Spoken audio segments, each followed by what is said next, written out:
গল্পের আসর বাই অডিলা চ্যানেলে আপনাদের সবাইকে স্বাগত জানাচ্ছি। আপনারা শুনছেন হুমায়ুন আহমেদের লেখা উপন্যাস বহুব্রীহি। আজ থাকছে এর শেষ পর্ব। নিরিবিলি বাড়ির সামনে দুটি আইসক্রিমের গাড়ি দাঁড়িয়ে আছে। টগর এবং নিশার জন্য এই গাড়ি দুটি হচ্ছে ফরিদের উপহার। তারা আইসক্রিম খেতে চেয়েছে। ফরিদ 2 গাড়ি আইসক্রিম এনে বলেছে, খাও, যত খাবে। আইসক্রিম খাওয়া চলছে। খানিকটা মুখে দিয়েই থু করে ফেলে দিয়ে আরেকটি হাতে নিচ্ছে। সারা মেঝেতে আইসক্রিমের স্তূপ। ঠান্ডায় দুজনের মুখের কথা জড়িয়ে যাচ্ছে, কিন্তু খাওয়া বন্ধ হচ্ছে না। পুতুল অনেকক্ষণ দাঁড়িয়ে দাঁড়িয়ে এই দৃশ্য দেখল। তার কেন জানি এই দৃশ্য দেখতে বড় ভালো লাগছে। গভীর আনন্দ বোধ হচ্ছে। কেন জানি কি এই আনন্দের উৎস। তার নিউ মার্কেটে যাবার কথা ছিল, তা না গিয়ে সে দোতলায় আনিসের ঘরে চলে গেল। আনিস মাথা নিচু করে এক মানে কি যেন লিখছিল। মাথা না তুলেই বলল, ভেতরে এসো পুতুল। পুতুল ঘরে ঢুকলো, বসলো খাটের এক প্রান্তে। কেমন আছো? ভালো। এমদাদ সাহেব এসেছিলেন, বললেন তোমার নাকি বিয়ে। পুতুল কিছু বলল না। আনিস বলল, খবরটার মধ্যে একটা কিন্তু কিন্তু আছে বলে আমার ধারণা। আমি দূর থেকে যতদূর দেখেছি, আমার মনে হচ্ছে ডাক্তার এবং মিলের বিয়েটাই অবশ্যম্ভাবী। মাঝখান থেকে তুমি কি করলে বলো তো? আমি আসি নাই। তাই নাকি? আনিস লেখা বন্ধ করে পূর্ণ দৃষ্টিতে তাকালো। মাথা নিচু করে বসে থাকা গ্রাম্য বালিকাটিকে আজ কেন জানি আর গ্রাম্য বালিকা বলে মনে হচ্ছে না। পুতুল, জি। এসো, চা খেতে খেতে দুজন খানিকক্ষণ গল্পগুজব করি। পুতুল সঙ্গে সঙ্গে চা বানাতে বসলো। আনিস চেয়ারে বসে তাকিয়ে আছে পুতুলের দিকে। সে চায়ের পানি গরম করছে। কেরোসিন কুকারের লালচে আভা এসে পড়েছে তার মুখে। সুন্দর লাগছে দেখতে। একটা মানুষকেই এক এক পরিবেশে এক এক রকম লাগে। পুতুল, তুমি কি টগর এবং নিশার কাণ্ড দেখেছ? দুজন 2 গাড়ি আইসক্রিম নিয়ে বসেছে। পুতুল কিছু বলল না। মনে হলো সে অন্য কিছু ভাবছে, জটিল কিছু, যার সঙ্গে টগর নিশার তুচ্ছ কর্মকাণ্ডের কোনো মিল নেই। মনে হচ্ছে হঠাৎ করে সে গভীর সমুদ্রে পড়েছে। কিছু ভাবছো পুতুল? জি। নিজের ভাবনার কথা কাউকে বলা ঠিক না। তবু তুমি যদি আমাকে বলতে চাও তাহলে বলতে পারো। বলতে চাই। আপনাকে অনেকদিন বলার চেষ্টা করেছি, বলতে পারিনি। আজ বলবো। হঠাৎ করে আজ কেন? পুতুল এই প্রশ্নের জবাব না দিয়ে চায়ের কাপ আনিসের সামনে রাখতে রাখতে প্রায় অস্পষ্ট স্বরে বলল, আমি সারা জীবন আপনার সাথে থাকতে চাই। এই কথাটা আমি অনেকদিন বলার চেষ্টা করেছি, বলতে পারিনি। আজ বললাম। বলে যদি কোনো অপরাধ করে থাকি ক্ষমা করবেন। পুতুল কিছুক্ষণ সরাসরি আনিসের দিকে তাকিয়ে ঘর থেকে বের হয়ে গেল। একবারও পেছনে ফিরে তাকালো না। আনিস স্তব্ধ হয়ে বসে রইল। তাকে এই জাতীয় সমস্যার মুখোমুখি হতে হবে তা সে কখনো কল্পনা করেনি। আজকের সকালটা লেখালেখির জন্য চমৎকার ছিল। বাচ্চারা পাশে নেই, কেউ হইচই করছে না। ঝকঝকে রোদ উঠেছে, বাতাসেও ফুলের মিষ্টি সৌরভ। সম্পূর্ণ অন্যরকম একটা সকাল, অথচ সকালটা এক মুহূর্তে এলোমেলো হয়ে গেছে। আনিস ভেবে পেল না কি করা উচিত। সে কি চুপ করে থাকবে, নাকি পুতুলকে ডেকে বুঝিয়ে বলবে? মনে হচ্ছে বুঝিয়ে বলাটাই যুক্তিযুক্ত হবে। কিন্তু কি বলবে সে পুতুলকে? অন্ধ আবেগ কোনো যুক্তি মানে না। চুপ করে থাকাই বোধ হয় ভালো। বাচ্চা একটি মেয়ে তার প্রতি এই জাতীয় আবেগ লালন করছে, তা বুঝতে তার এত সময় লাগলো কেন? অনেক আগেই তো ব্যাপারটা তার চোখে পড়া উচিত ছিল। সেও কি অন্ধ? আনিস, কি ঘরে আছো? আনিস চেয়ার ছেড়ে উঠে দাঁড়ালো। ফরিদ মামা ঘরে ঢুকলেন। তাকে কেমন যেন বিপর্যস্ত মনে হচ্ছে, যেন জীবনের ভিত নড়ে গেছে, সব কিছু ওলট পালট হয়ে গেছে। ফরিদ নিষ্প্রাণ গলায় বলল, আশা করি আমার সাম্প্রতিক উত্থানের সংবাদ শুনেছ? জি, শুনেছি। এই উত্থানের সঙ্গে সঙ্গে নানান ধরনের পরিবর্তন আমার মধ্যে হয়েছে। প্রথম পরিবর্তন, কথাবার্তায় প্রচুর তৎসম শব্দ ব্যবহার করছি। কেন করছি সেটা একটা রহস্য। দ্বিতীয় পরিবর্তন, রাতে ঘুম হচ্ছে না। ঘুম হচ্ছে না কেন জানি না কেন। নির্ঘুম রাত পার করছি। গত রাতে ঘুমের ওষুধ খেয়ে ঘুমালাম, তাও ভালো ঘুম হলো না। মাঝরাতে স্বপ্ন দেখি আমার উপর দিয়ে বালু বোঝাই এক ট্রাক চলে গেছে। বাকি রাত আর ঘুম হলো না। আপনার মনোজগতে সাময়িক পরিবর্তন হয়েছে, এটা তারই প্রভাব। খুব তাড়াতাড়ি কেটে যাবে বলে আমার ধারণা। মোটেই কাটবে না। আমি খুব দ্রুত এই টাকার হাত থেকে মুক্তি পেতে চাই। তুমি চিন্তা ভাবনা করে একটা ব্যবস্থা করো যাতে এই টাকাটা কাজে লাগে। আমি আগে যেমন দুলা ভাইয়ের ঘাড়ে বসে কাটিয়েছি, ভবিষ্যতেও কারো না কারো ঘাড়ে বসে কাটিয়ে দেব। মিলি আছে, বিলু আছে, ওরা আমাকে পছন্দ করে, আমাকে ফেলবে না। আপনি মানুষটা খুব অদ্ভুত মামা। মোটেই অদ্ভুত না। আমি একজন অপদার্থ, অপদার্থ নাম্বার 1। তবে তার জন্য আমার মনে কোনো খেদ নেই। আমি একজন সুখী মানুষ। সুখী মানুষ হিসেবে আমি মরতে চাই। আপনার তো মামা অনেক রকম পরিকল্পনা ছিল, সেই সব পরিকল্পনা কাজে লাগান। ছবি বানান, ক্ষুধা নিয়ে ছবি বানাতে চাচ্ছিলেন, মাছ নিয়ে ছবি বানাতে চাচ্ছিলেন, সেই সুযোগ তো এখনো আছে। ফরিদ মরা গলায় বলল, আরে দূর দূর, এইসব করতে প্রতিভা লাগে। আমার কোনো প্রতিভা নেই। টাকাটা পাওয়ার পর এই ব্যাপারটা টের পেলাম, তার আগে টের পাইনি। চা খাবেন মামা? চা দিলে খাবো, কিন্তু চায়ে কোনো স্বাদ পাবো না। জগৎটা আমার কাছে বিষাদ হয়ে গেছে Anis. The winter of discontent. Farid দীর্ঘ নিঃশ্বাস ফেলল। বোঝা যাচ্ছে তার এই মানসিক যন্ত্রণা কোনো মেকি যন্ত্রণা নয়। আনিস অত্যন্ত বিস্ময়ের সঙ্গে এই অদ্ভুত মানুষটির সঙ্গে তাকিয়ে রইল। পুতুলকে বাইরে থেকে খুব স্বাভাবিক দেখালেও সে যে গত দুদিন ধরে ক্রমাগত কাঁদছে তা এমদাদ খন্দকার বুঝতে পারছে, কিন্তু রহস্যটা ধরতে পারছে না। তার প্রথম ধারণা হয়েছিল বেটা ডাক্তার বোধ হয় ওদিন বেড়াতে নিয়ে আজে বাজে কিছু বলেছে। পুতুলকে জিজ্ঞেস করা হয়েছে, সে কিছুই বলেনি। অবশ্য বিয়ের কথাবার্তা ঠিকঠাক হলে মেয়েরা কাঁদতে শুরু করে, এটা সেই ধারণের কান্নাও হতে পারে। তা যদি হয় তাহলে অবশ্যই ভয়ের কিছু নেই, বরং আনন্দের কথা। পুরোপুরি নিঃসন্দেহ হওয়ার জন্য পুতুলকে আড়ালে নিয়ে গেল। তুই কি জন্য কাঁদছিস রে পুতুল? পুতুল চুপ করে রইল। ডাক্তার কিছু বলেছে? না। ডাক্তারকে কি তোর পছন্দ না? আমার মতো মেয়ের আবার পছন্দ অপছন্দ কি? তুমি যেখানে বিয়া দিবা সেখানে বিয়ে হইব। এতক্ষণে একটা ভালো কথা বললি, মনে শান্তি পাইলাম। মনে অশান্তি পাইবা এমন একটা কথা তোমারে এখন বলবো দাদাজান। কি কথা? ডাক্তার মিলি আপাকে বিয়ে করবে। তুমি এত বুদ্ধিমান, এই সহজ জিনিসটা তুমি বোঝো না? আমারই তো বললো অন্য কথা। বিপদে পড়ে বলেছে, তোমার হাত থেকে বাঁচার জন্য বলেছে। ও আচ্ছা।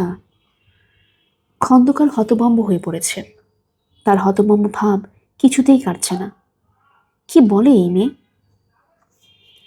তুমি বড় বোকা দাদাজান, তুমি বড়ই বোকা। পুতুল তার দাদাজানকে বারান্দায় রেখে নিজের ঘরে চলে গেল। দরজা বন্ধ করে সে এখন কিছুক্ষণ কাঁদবে, পানির কল ছেড়ে দিয়ে ফুপিয়ে ফুপিয়ে কাঁদবে, যাতে কেউ কান্নার শব্দ শুনতে না পায়। তার কষ্ট জানবে শুধু বহমান জলধারা, তাই ভালো। তার দুঃখ জলে চাপা থাক। সোবহান সাহেব ঘুমাবার আয়োজন করছিলেন। এই সময় মিলি এসে কিছুক্ষণ বাবার সঙ্গে হালকা গল্পগুজব করে, গায়ে হাত বুলিয়ে দেয়, পিঠ চুলকে দেয়। আজও সে এসেছে, তবে আজ তার মুখ পাথরের মতো। বসেছে চেয়ারে, তাকিয়ে আছে মেঝের দিকে, মনে হচ্ছে কঠিন কিছু বলবে। সোবহান সাহেব তরল গলায় বললেন, কেমন আছিস রে মা? ভালো আছি বাবা। কিছু বলবি? হ্যাঁ, বলে ফেল। মিলি এবার বাবার চোখে চোখ রেখে স্পষ্ট গলায় বলল, আমি একজনকে বিয়ে করে ফেলবো, মনে মনে ঠিক করে ফেলেছি বাবা। আমার সব কথা আমি সবার আগে তোমাকে বলি, আজও বললাম। সোভান সাহেব চিন্তিত গলায় বললেন, ব্যাপারটা কি বলতো? আমি কষ্ট পাচ্ছি বাবা, আর সহ্য করতে পারছি না। সোভান সাহেব গম্ভীর গলায় বললেন, আমি তোমার চিন্তায় কাজে কর্মে কখনো বাধা দিই না, এখনো দেব না। যদি তোমার কোনো ছেলেকে সত্যি সত্যি পছন্দ হয়ে থাকে তাহলে অবশ্যই বিয়ে করবে। ছেলেটা কে? ছেলে নিচে বসে আছে। ও আচ্ছা, এখানে নিয়ে আসবো? তার দরকার দেখি না। তাহলে তুমি পাঞ্জাবি গায়ে দিয়ে নিচে আসো। তোর হলো কি মা বলতো, তুই তো এরকম ছিলি না। মিনির চোখে পানি এসে যাচ্ছিল। সে অনেক কষ্টে চোখের পানির সামনে বলল, ছেলেটা সব কিছু জট পাকিয়ে ফেলে বাবা, ভাবে একটা, করে আরেকটা, নিজে কষ্ট পায়, অন্যকে কষ্ট দেয়। কাজেই আমার মনে হয় বিয়েটা অতি দ্রুত হওয়া দরকার। হবে, দ্রুতই হবে। আজ রাতে হলেই ভালো হয় বাবা। তুই কি বলছিস মা? মিলির চোখ দিয়ে জল পড়তে লাগলো। সোবহান সাহেব উঠে এসে মেয়ের হাতে হাত রাখলেন। জ্বরে মিলির গা পুড়ে যাচ্ছে। এই অবস্থায় সে স্বাভাবিকভাবে কথা বলছে কিভাবে কে জানে। স্বাভাবিকভাবে যে কথা বলছে তা ভাবাও ঠিক না। কথা বলার ভঙ্গি এবং বিষয়বস্তু দুই অস্বাভাবিক। সোবহান সাহেব মেয়ের হাত ধরে নিচে নেমে এলেন। ডাক্তার সোফায় বসে আছেন। বাড়ির সব সদস্যই উপস্থিত। শুধু তাই না, একজন কাজী সাহেবও আছেন। যে কোনো কারণেই হোক কাজী সাহেবকে খুব চিন্তিত মনে হচ্ছে। সোবহান সাহেব হতভম্ব হয়ে বললেন, এত আয়োজন কখন হলো? কিভাবে হলো? কেনই বা হলো? তিনি কেন কিছুই জানেন না? মনসুর উঠে দাঁড়াতে দাঁড়াতে বলল, স্যারের শরীর কেমন? ভালো। ব্যাপার কি মনসুর? বিয়ে হচ্ছে স্যার। তাই তো দেখছি। রহস্যটা কি? মিনু শান্ত গলায় বললেন, তোমাকে রহস্য জানতে হবে না, তুমি চুপ করে বসো। মিনু রহস্য ভাঙতে চান না। অতি দ্রুত পুরো ব্যাপারটা ঘটার মূলে তার হাত আছে। সন্ধ্যা 7টার দিকে তিনি কী কারণে মিলি ঘরে গেছেন। দরজা খোলা, ঘর অন্ধকার, মিলি নেই। তিনি ঘরে ঢুকে বাতি জ্বালালেন। মিলির টেবিলে মুখ বন্ধ করা খাম, খামের উপরে লেখা বাবা ও মাকে। তিনি খাম খুলে আঁতকে উঠলেন। গোটা গোটা হরফে লেখা, মা, আমি কষ্ট আর সহ্য করতে পারছি না। বেঁচে থাকা আমার কাছে অর্থহীন মনে হচ্ছে। তোমরা আমাকে বিদায় দাও। অন্য কোনো সুন্দর ভুবনে তোমাদের সঙ্গে আবার দেখা হবে। চিঠি পড়ে তার হাত পা ঠান্ডা হয়ে গেল। মিনু খোঁজ নিয়ে জানলেন কিছুক্ষণ আগেই মিলি ডাক্তারখানায় গেছে মাথা ব্যথার ওষুধ কিনতে। তিনি তৎক্ষণাৎ ডাক্তারখানায় ছুটে গেলেন, ফিরলেন ডাক্তারকে সঙ্গে করে। কাদেরকে পাঠিয়ে মগবাজারের কাজী সাহেবকে আনলেন। সোবহান সাহেবকে জানানো হলো সবার পরে, কারণ তার ধারণা ছিল সোবহান সাহেব বেঁকে বসবেন। কাজী সাহেব বললেন, দেন মোহরানা কত ধার্য হলো? মনসুর হড়বড় করে বলল, যা ইচ্ছা ধার্য করেন, শুধু আমাকে একটা মিনিট সময় দিন। আমি যাব আর আসব। আমার একটা নতুন পাঞ্জাবি আছে, রাজশাহী সিল্ক, ওইটা গায়ে দিয়ে আসি। আমি যাব আর আসব। কারোর অনুমতি অপেক্ষা না করে মনসুর উল্কার বেগে বের হয়ে গেল।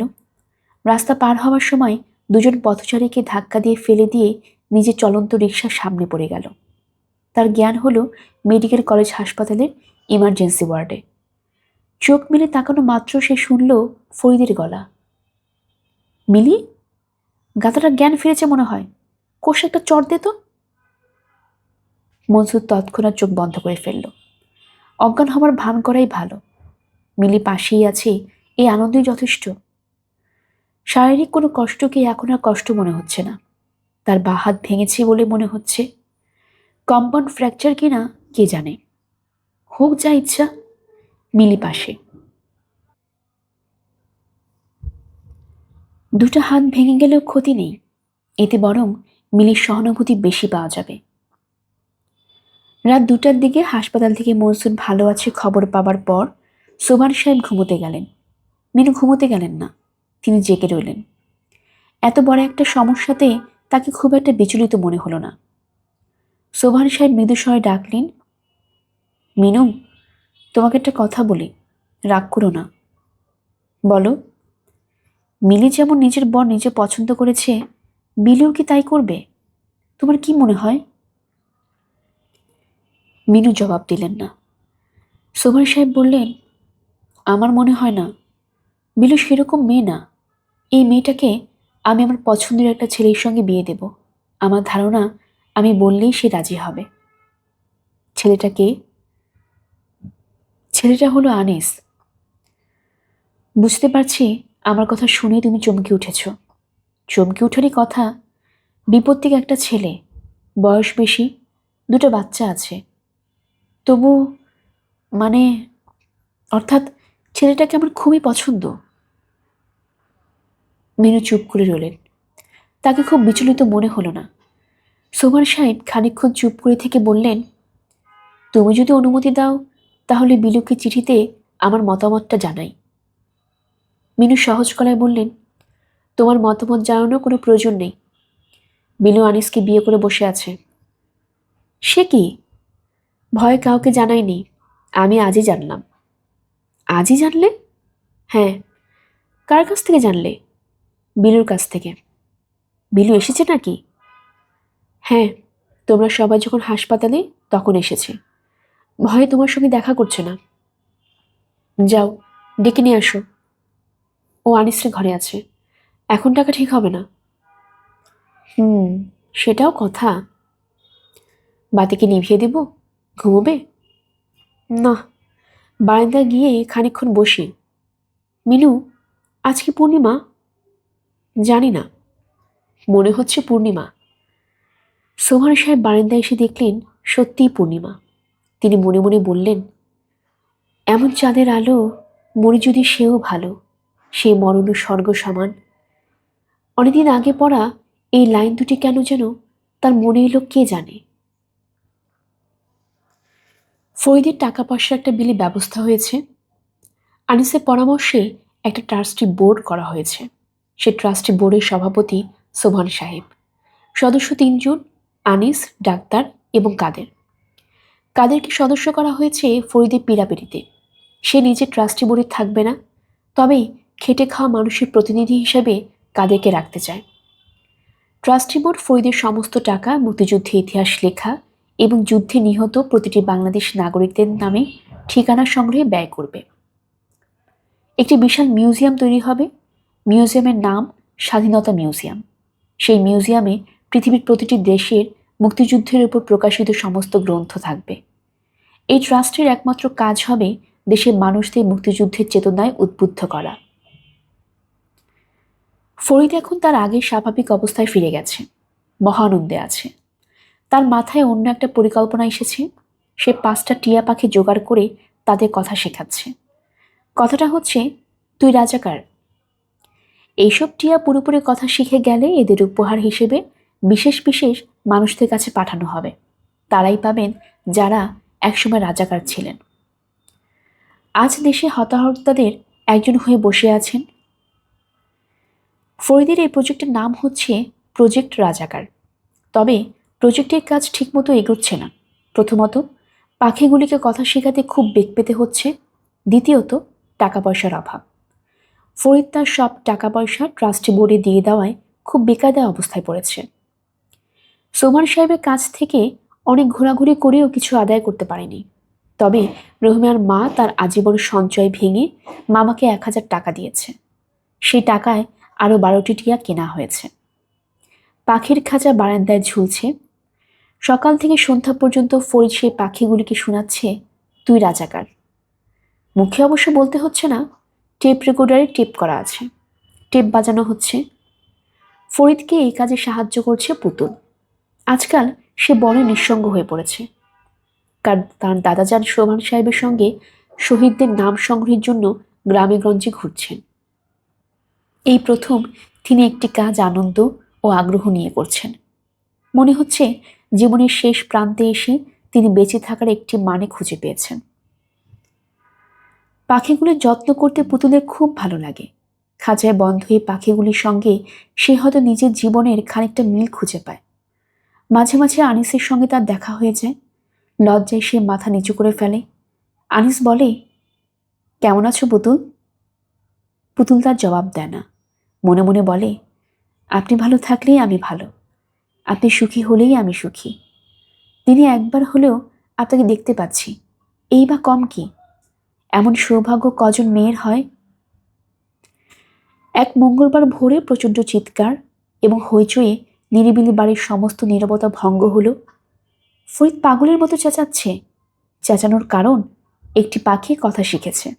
পরিষ্কার বলছে, তুই রাজাকার, তুই রাজাকার। প্রথম পাখিটি কাকে দেয়া যায়?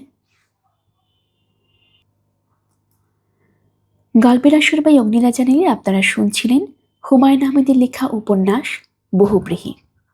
আজ ছিল এর শেষ পর্ব। আমাদের গল্প পাঠ আপনাদের কাছে কেমন লাগে অবশ্যই কমেন্ট করে জানাবেন, শেয়ার করবেন নতুনদের সাথে, বন্ধুদেরকে জানিয়ে দেবেন। সবাইকে ভালো থাকবেন। নতুন আবার কোনো গল্প নিয়ে হাজির হব আপনাদের সামনে। সবাই ভালো থাকবেন। ধন্যবাদ।